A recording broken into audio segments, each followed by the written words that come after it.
Buen día, doctor Andrés Becconi. Tiene la palabra y le recordamos que tiene 10 minutos para exponer sobre los ejes temáticos. Muy bien, buenos días, señor presidente, distinguidos señores miembros del Consejo de la Magistratura, distinguidos miembros del Tribunal de Honor, damas y caballeros presentes. Es un gran honor para quien les habla poder dirigirse a este notable tribunal, a este público tan selecto. Y esta mañana me toca desarrollar los tópicos que me fueran encomendados en el marco de los puntos que interesa a este órgano colegiado. En particular, iniciaré el punto que habla del rol del Poder Judicial en un Estado social de derecho. El Poder Judicial, conforme lo establece el artículo 247 de la Constitución, es el custodio de la Constitución Nacional, la interpreta, la cumple y la hace cumplir. La Administración de Justicia está a cargo del Poder Judicial, ejercido por la Corte Suprema de Justicia, tribunales, juzgados, en el marco de un Estado social de derecho, conforme lo establece la Constitución Nacional. Este Poder Judicial debe garantizar a los ciudadanos el respeto de los derechos de los mismos, acceder a una justicia pronta y confiable, respetuosa de las obligaciones y deberes de los justiciables. En particular, la denominación de Estado social de derecho reconoce a las personas primeramente la garantía de la igualdad ante la ley, con un especial énfasis en la tutela de los sectores más vulnerables, para quienes se garantiza el acceso a los mecanismos de defensa pública, entre otras gratuitas, así como la exoneración para litigar en los casos que requieran costos. Este Estado social de derecho ha desarrollado una especial tutela en factores tales como la edad, con una especial protección a los menores, así como a las personas, a los mayores, a los adultos mayores en relación a las concesiones y especiales prerrogativas. Es un ejemplo que tenemos en el derecho que tienen los excombatientes, por ejemplo, de poder litigar ante juzgados de paz, para lo cual está vedado ciertos procesos, salvo para ellos, por motivos especiales. La asistencia a personas con discapacidad que cuentan con medidas judiciales, a fin de que cuentan con medidas judiciales e instalaciones especiales para su atención en el marco de los procesos en los cuales pueden ser sometidos. La pertenencia de un justiciable a comunidades indígenas, garantizándole reglas especiales a su identidad e idiosincrasia, la protección de víctimas en cuanto al testimonio, a la identidad y a la seguridad de los mismos, así como otros principios que este Estado social de derecho ha garantizado y en nuestro país se han ido incorporando paulatinamente en la legislación, en los procesos, es aquello que interpretamos como tal. Somos un país que ha adoptado una justicia bastante cercana a la ciudadanía, no solo por medio del Poder Judicial, que tienen los juzgados de paz instalados en muchos lugares recónditos del país, sino también por medio de los organismos extrapoder vinculados al Poder Judicial, entre ellos al Ministerio Público, gracias a sus unidades fiscales barriales, entre otros mecanismos. Es así que Paraguay es un gran ejemplo del cumplimiento de las 100 reglas de Brasilia y en muchas cosas se ha adelantado inclusive a la proclama de estos principios. La percepción acerca de la administración de justicia como el segundo tópico desarrollado, debo observarla no solo desde el Poder Judicial, también la puedo y la debo observar desde la educación primaria de aquellos ciudadanos que están hoy día en época escolar, época de desarrollo de sus primarias herramientas de capacitación, para luego pasar por este órgano, que es el Consejo de la Magistratura, y luego llegar al Poder Judicial. Entonces, ¿de qué hablamos cuando podemos hablar de una percepción de la Administración de Justicia? Obviamente, este protocolo, este proceso en el cual el ciudadano está de alguna manera incluido desde la etapa primaria de su formación, nos obliga a todos los involucrados en el mundo jurídico a poder dar acceso, insisto otra vez, en cuanto a la educación, a que en los colegios, en las escuelas, en las carreras en general, sin importar que se trate de derecho o no, se pueda conocer los derechos esenciales, los principios de los derechos humanos, las tutelas básicas, y eso nos permite examinar críticamente algunos aspectos positivos y otros tal vez no tanto. La Administración de Justicia en el Paraguay es producto de un proceso que ha evolucionado notablemente en el marco de la promulgación de la Constitución del año 1992, que tiene varios elementos que la caracterizan. El derecho al acceso a la información de reciente y revolucionario desarrollo nos permite hoy día tener una mayor transparencia en la administración pública. El mecanismo de selección de magistrados, que en comparación con la Constitución de 1967, ha delegado su selección a un colegiado integrado por representantes de diversos sectores de la sociedad, hoy día constituido por este honorable Consejo de la Magistratura. La modernización de los medios de administración de litigios por medio de herramientas tecnológicas, así como otras que han permitido que el justiciable tenga mayor facilidad y acceso. Hay una deuda, ya entramos en la parte del pasivo, hablamos del activo, ahora vamos a hablar del pasivo. Hay una deuda con la buena imagen de la Administración de Justicia que requiere mayores controles de gestión y una permanente capacitación de todos los funcionarios que lo integran.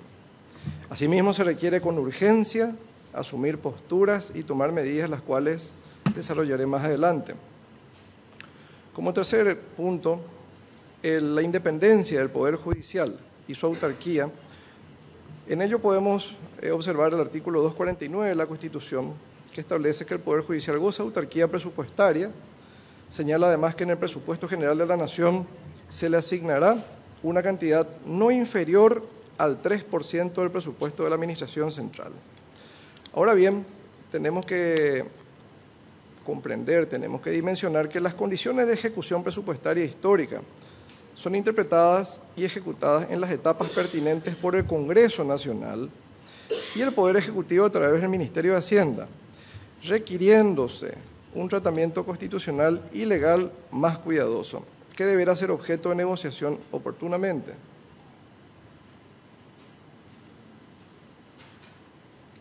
En cuanto al tópico de la propuesta relacionada al compromiso personal con la defensa de los derechos humanos y los valores democráticos, puedo expresar brevemente que mi convicción con la defensa de los derechos humanos puede ser estructurada en un discurso teórico y muy elegante. Sin embargo, desde hace 18 años puedo decir y traer como testimonio mi compromiso con la docencia. Aporto a mi patria y desarrollo acompañando y promoviendo uno de los derechos humanos más importantes, cual es el de impartir educación a los jóvenes universitarios que son formados en las aulas de la institución académica en la cual ejerzo docencia. Los preparamos para que se desarrollen como ciudadanos trabajadores, líderes del sector privado, dirigentes del sector público, integrantes de organismos del Estado, con las herramientas de conocimiento suficientes para integrarse en un mundo exigente y competitivo. Y finalmente, teniendo en cuenta el semáforo amarillo, puedo hablar de la propuesta relacionada a mi compromiso personal, y en ello tengo una larga lista que tal vez mi saldo de tiempo no me dé. Sin embargo, observaré principalmente lo siguiente.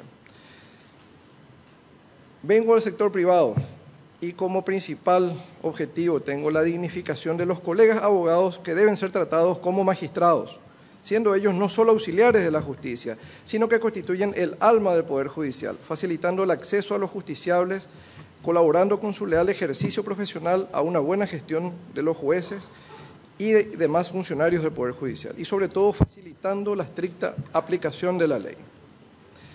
Los jueces y tribunales de apelación deben contar con las herramientas idóneas para cumplir en forma expeditiva con sus pronunciamientos, eliminándose de esta manera las estigmatizadas y mal llamadas chicanas judiciales, que no son sino el acogimiento y uso de todos los recursos que otorga la ley, pero que finalmente terminan en forma irresoluta dentro de los escritorios de los jueces. Las promociones a la capacitación de los funcionarios del Poder Judicial, así como en materia técnica y científica, entre muchas otras propuestas que lamentablemente ya no me queda el tiempo para desarrollar, me permite solo agradecer la atención de este tribunal. Muchas gracias. Muchas gracias, doctor Becconi. Tiene la palabra los miembros del Tribunal de Honor. Doctor Sosa Centurión. Muy buen día, doctor Becconi. Buenos días, profesor. Primera pregunta. Acá hay unos elementos que son, si bien subjetiva, integridad y honorabilidad, en el perfil de que sea candidato y de la candidatura llegue a ser miembro de la Corte. ¿Cuál es su percepción sobre estos conceptos de integridad y honorabilidad? Sí, profesor, los conceptos como principios podemos esbozarlos de distintas formas. Sin embargo, la honorabilidad e integridad la considero una forma de vida, un estilo de vida en el espacio que nos toque vivir. Podemos estar en el sector privado, podemos estar en el sector público, en el sector académico, y en ellos vemos todos los días el desarrollo de los perfiles de nuestras personas, de los candidatos, de las personas, de los compañeros que nos rodean, de nuestros superiores. Y la honorabilidad e integridad la podemos entender como una acción, como un verbo, no solo como una definición. Es mi parecer, mi querido profesor. Probablemente no me expresé claramente. Cuando expresamos alguna opinión sobre nuestra persona, generalmente son buenas. Ahora, a ello, ¿qué tengo que acompañar? Virtudes probadas. Virtudes probadas. No basta decir yo soy honesto, yo soy de buenas costumbres y después hacemos otra cosa. Segunda pregunta. Nuestra Constitución de 1992, y haciendo referencia a el Código Civil que de 1992, la Constitución, el Código Civil de 1985, usted escribió sobre tratados, procesos sucesorios. Y hay un tema que el reconocimiento de la justicia desde el punto de vista de los tribunales supranacionales. Generalmente en los juicios sucesorios, uno va a la Argentina, uno va al Brasil, y en los juicios sucesorios donde no existe ningún tema controvertido, invocan los tratados vigentes, pero prácticamente no hacen caso. Porque dicen, los tratados están vigentes, pero no podemos ceder la competencia y la jurisdicción soberana. Y usted ya es miembro de la Corte. ¿Qué puede decirnos sobre eso? Bien, la dicotomía histórica sobre el artículo 27 de la Convención de Viena del año 69, en virtud de la cual las disposiciones del derecho interno deben ser ajustadas mutatis mutandi a las distintas garantías consagradas en los tratados y convenios internacionales, es aquello que identifica esta situación. Nuestra propia Constitución, en su artículo 137, probablemente es más que clara en cuanto a la estudiada en aulas pirámide de Kelsen. Y dentro de esta pirámide de Kelsen tenemos a los tratados y convenios internacionales en segundo lugar. Sin embargo, Paraguay, suscriptoria adherente pleno a la Convención de Viena del 69, también acepta la plena vigencia del artículo 27 de la Convención de Viena. Similar situación se da con la República Argentina, en donde concretamente, doctor Becconi, lo que quiero escuchar es de que si usted como miembro de la Corte Suprema de Justicia está de acuerdo con esas expresiones, porque en el caso de la Argentina, por ejemplo, la Constitución de 1994 de la Argentina, que está vigente para ello, y el Código Civil nuevo que entró en vigencia en agosto del 2015, ellos no tienen el ordenamiento igual a nuestra Constitución. Nuestra Constitución dice esta Constitución y los tratados debidamente ratificados, el de ellos no. Dice esta Constitución, las leyes vigentes y los tratados. Tal cual.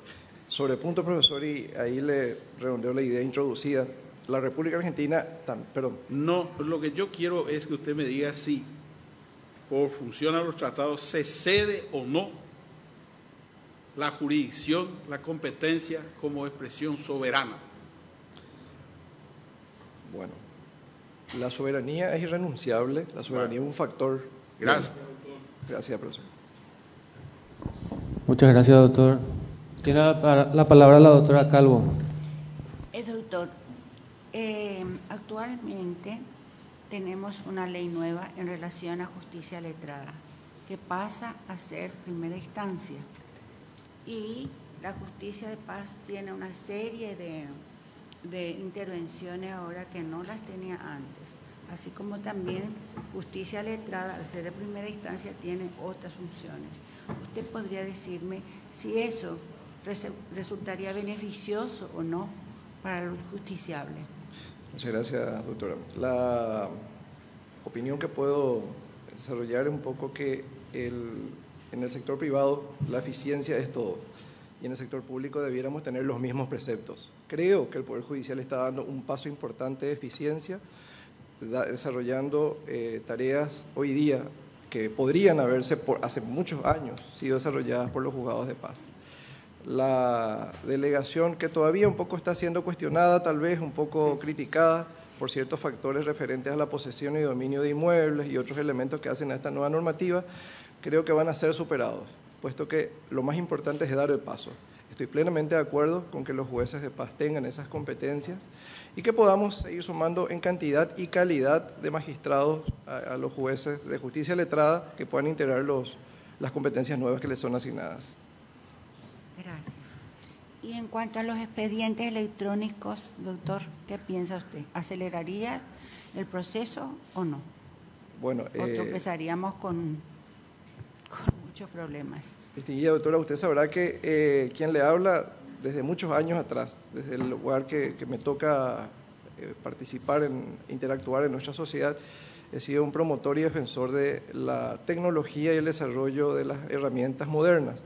El expediente electrónico es no solo una necesidad, sino ya es una realidad y no tiene vuelta atrás la implementación de medios tecnológicos. Siempre llamo un poco a la atención cuando hay temores, cuando hay dudas sobre el expediente electrónico y pregunto a quien pueda conversar conmigo cuándo fue la última vez que ha llevado una carta al correo y la ha puesto en un sobre y ha pagado la estampilla para enviarla a un destinatario. Y hace muchos años hemos dejado esa carta a papel y somos usuarios del correo electrónico, de los mecanismos de comunicación digital, y el Poder Judicial es parte integrante de esta sociedad que necesita ese desarrollo tecnológico. Gracias. Muchas gracias, doctora. Tiene la palabra la doctora Amparo Samaniego, viuda de Pacielo. He leído su currículum y hay algo que me llama la atención porque lamentablemente en este país, aunque exista la legislación, no veo su aplicación eficiente y mucho menos eficaz. Veo que usted ha hecho en la Universidad de Granada, una exposición sobre la autoridad de aplicación de los derechos del consumidor y posteriormente también va a la globalización, es la protección de los consumidores y usuarios y la globalización.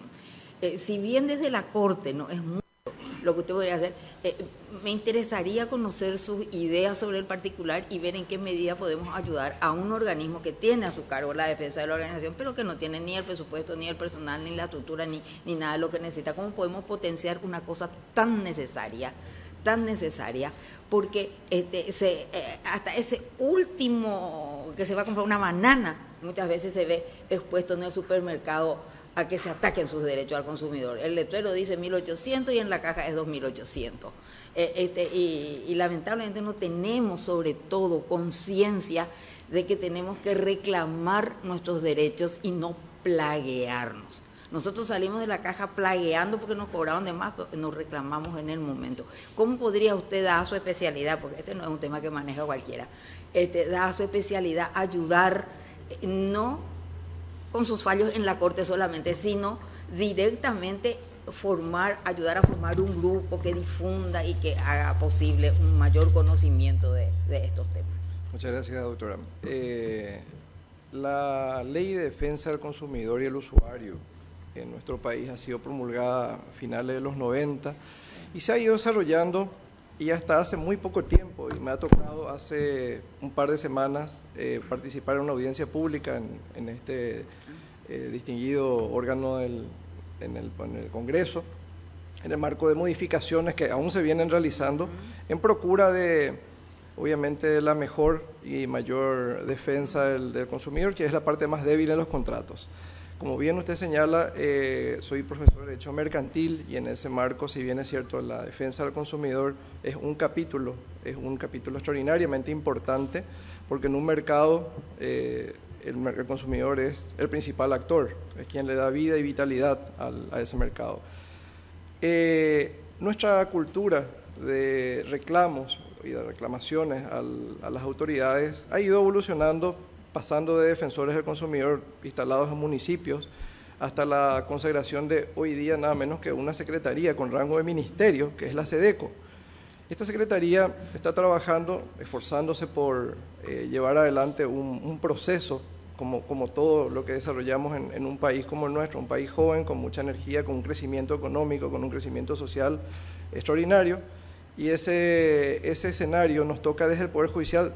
¿Por qué no? Aunque usted considere que no estamos tan cerca, porque va a llegar el momento en el cual las resoluciones dictadas por la Secretaría de Defensa del Consumidor puedan ser eventualmente examinadas por los tribunales de cuenta y eventualmente por la Sala Penal de la Corte Suprema de Justicia. De tal manera que ahí podemos llegar a encontrarnos con la necesaria intervención de criterios que, siempre digo, en materia académica podemos discutir, ver quién habla más fuerte o quién tiene mayor o mejor fundamento. Sin embargo, hay una persona que es dueña de la verdad, aunque la gente dice que no hay dueño de la verdad, y el dueño de la verdad es el juez, el que dicta la sentencia y que dice qué hay que hacer. Y gracias al imperium, la coercio y los demás elementos que hacen al Poder Judicial, esa decisión debe ser cumplida. Entonces, realmente es una herramienta sumamente interesante e importante contar con fallos de la Corte Suprema de Justicia, si es que llegasen a ser necesarios, que puedan producir una orientación, que puedan producir un criterio, y sobre todo un criterio único, sostenible, y que genere seguridad jurídica para los proveedores y para los consumidores dentro del mercado. Muchas gracias. Muchas gracias. Muchas gracias, doctora Amparo. Tenemos audiencia del auditorio, doctor Andrés Beconi. Vamos. ¿Cómo pretende reducir las chicanas y mora del sistema judicial? Muchas gracias, presidente. La mora en el Poder Judicial es producto, siempre he sostenido eso, de varias cuestiones, pero el especial énfasis que podría hacer quien ocupe este cargo es acompañar las permanentes auditorías, controles de cantidad de funcionarios y de calidad de los mismos.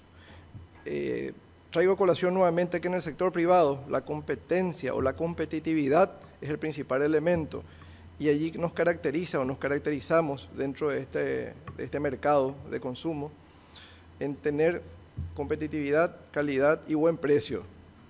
Lastimosamente, el sector público generalmente es característico por tener el precio más caro y la menor calidad. Y eso se ha demostrado en ofertas de empresas, se ha demostrado en la administración de justicia, se ha demostrado en los distintos poderes y, ¿por qué no?, debiéramos tratar al sector público como una empresa, puesto que lo es. La empresa como concepto es el emprendimiento que desarrolla un objetivo para lograr la satisfacción de objetivos. Y en ese marco debiéramos decir de que el Estado debe ser una empresa eficiente, de que la calidad de funcionarios debe estar necesariamente asistida, debe estar formada, y la formación no es un acto aislado, la formación es un proceso que lo vivimos todos los días.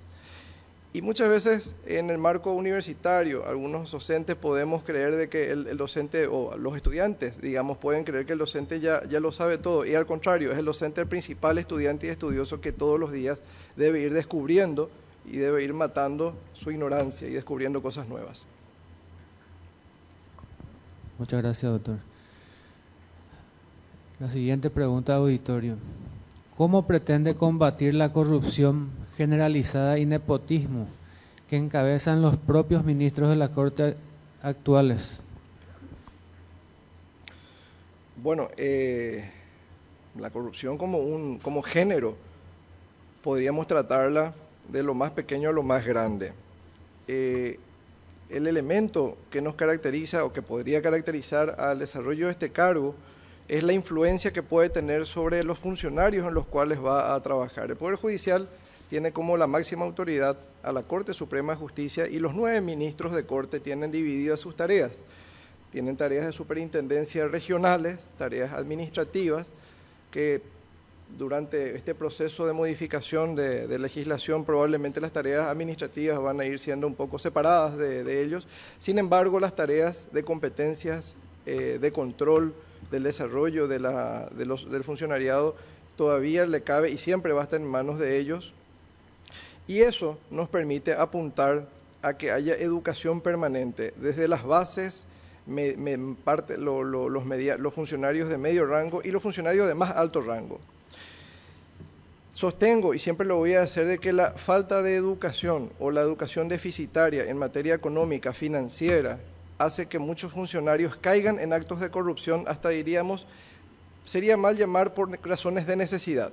Pero la mala administración y la mala gestión de las finanzas privadas de los funcionarios de muchos rangos les obligan a pasar por necesidades, y esas necesidades no pueden ser satisfechas con sus salarios, con las comisiones y con todos los conceptos que les son abonados. Ello requiere necesariamente que la máxima autoridad, que es la Corte Suprema de Justicia, insista con la capacitación permanente en la educación financiera. ¿Y por qué no? Muchas veces nos ha tocado hablar con magistrados, jueces de primera instancia, camaristas y otros que también tienen desórdenes financieros. No es que el juez o el camarista que gana un salario alto ya por sí está cubriendo todas sus obligaciones. También existe una falta de educación financiera en los más altos grados de este Poder Judicial, puesto que la característica de los abogados no ha sido el manejo de la matemática financiera y el amor por las matemáticas, y por ende es probable que hemos estudiado Derecho. Pero de alguna manera debemos saber sobre administración, debemos saber sobre los principios que hacen a esta ciencia. Muchas gracias, doctor. La siguiente pregunta tiene relación con la primera. Lo que sí, doctor, queremos que sea un poco más breve y conciso con sus preguntas, en honor al tiempo, por favor. Sí. ¿Cómo pretende combatir la alta morosidad que empieza en la misma Corte y en el ámbito jurisdiccional de la justicia? Gracias, presidente. Entre los tópicos que no he podido desarrollar en mis objetivos, buscaré y promoveré el mecanismo por el cual la Corte pueda tener un plazo determinado para dictar sus sentencias. Eso únicamente hay que revisarlo a nivel legislativo y, ¿por qué no, constitucional? Puesto que el único mecanismo de remoción y de sanción de un magistrado de este alto órgano es el juicio político.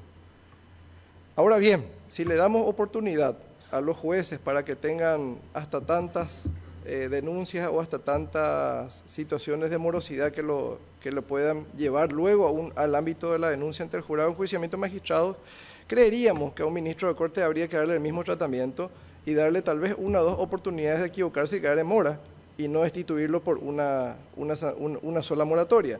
Por ende, para mí es un gran ejemplo el tratamiento que se le da a los jueces de primera instancia y a los camaristas, puesto que ellos tienen mecanismos los cuales recurrimos por queja, por mora, y luego podemos llegar incluso a la denuncia ante el jurado de enjuiciamiento de magistrados, teniéndose un número superior a 3 de estas quejas. Insisto en esto, el ministro tiene un alto rango y debiera también tener algún tipo de limitación dentro del poder y el tiempo que tiene para expedirse.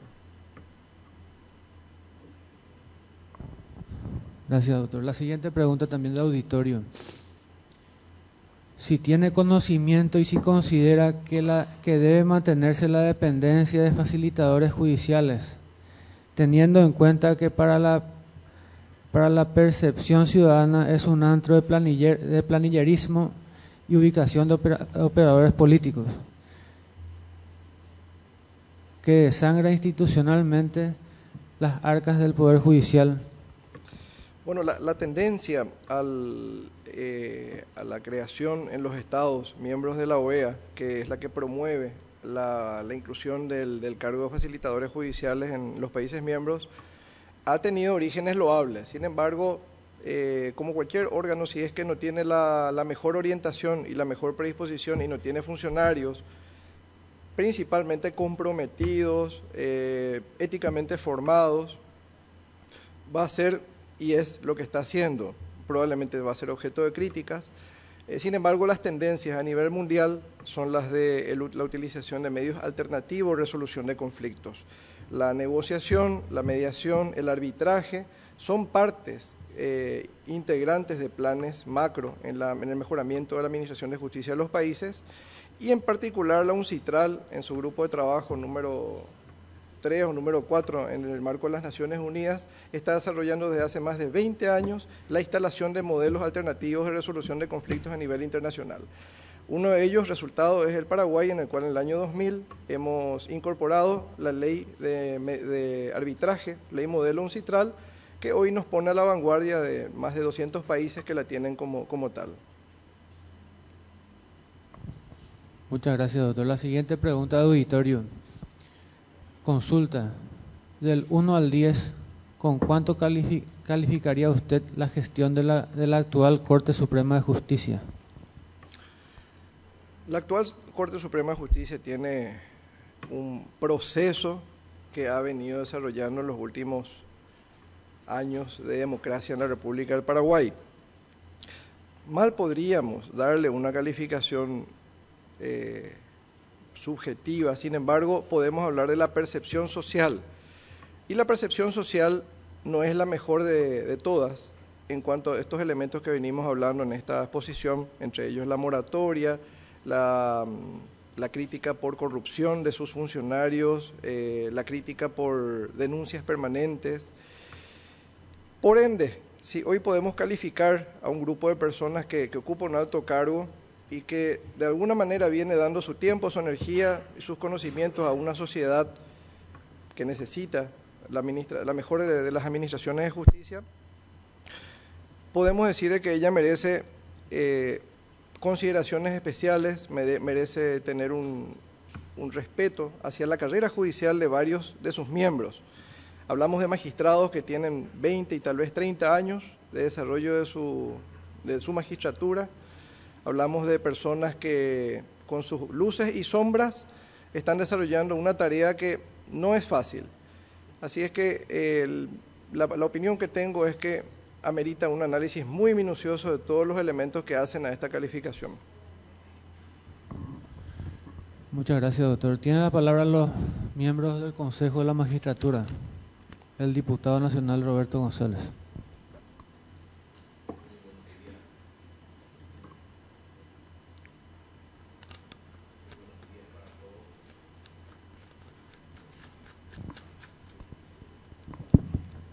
Muy buenos días para todos, para los integrantes del Tribunal de Honor, para el auditorio, para los señores miembros del Consejo de la Magistratura. Doctor Becconi, una pregunta. ¿Cuál es su criterio en relación al Instituto de la Declaración de Certeza Constitucional? ¿Cree usted que la utilización de esta figura, creo muy relevante en nuestro ordenamiento jurídico, tiene una alta posibilidad de subalternización por parte de estamentos políticos en nuestro país. Y trataré de explicar muy brevemente por qué viene esta pregunta. Recurrir a la figura de la certeza constitucional creo que eventualmente puede implicar procurar que la Corte se pronuncie sobre un tema de interés político.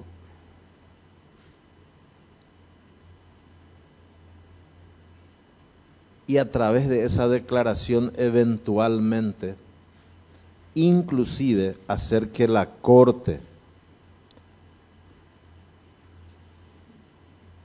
asuma funciones legislativas. No sé si le queda clara la pregunta. Si no es así, voy a tratar de explayarme mejor. Pero es un instituto, creo muy noble, creo muy importante, pero con mucha sensibilidad en el sentido de que se puede subalternizar. Y más todavía cuando una corte o los integrantes de la corte, como decía el profesor, le falta la probidad, el coraje, la valentía, para llegado el momento, no decir nada a través de no decir a través de su acuerdo y sentencia lo que los estamentos políticos quieren que diga la Corte. Gracias, diputado. Sí, es clara la pregunta, por lo menos la considero tal. Si es que, así como tenemos ejemplos de sentencias que o resoluciones, mejor dicho, más que sentencias, que han resuelto situaciones del género, considero que la Corte Suprema tiene una tarea de dar contenido jurídico, técnico, a decisiones políticas. Por ende, ¿qué pasaría si no tendríamos la declaración de certeza constitucional para interpretar una situación? Claro ejemplo, tenemos una sentencia del año 1999 que ha resuelto el caso de la cefalía de la Presidencia de la República, y tal vez ha sido una de las primeras, si no la primera, resolución que ha caracterizado este tipo de situaciones políticas. Discrepo con la famosa frase de que esta es una decisión política y por ende tiene que salir de los márgenes de razonabilidad. El político tiene la capacidad, la inteligencia y la posibilidad de dar a sus decisiones razonabilidad, y por ende a él le ha sido confiada una tarea muy importante, que es la de representar a un sector. El político representa al sector que lo eligió, y el político es un legítimo ciudadano que nos trae la voz de 100.000, 200.000 o 1.000.000 de ciudadanos. Y por ende hay que ayudarlo al político mediante un pronunciamiento judicial que le permita tener un fundamento técnico, jurídico, sólido en la tarea que a él le compete desarrollar, diputado.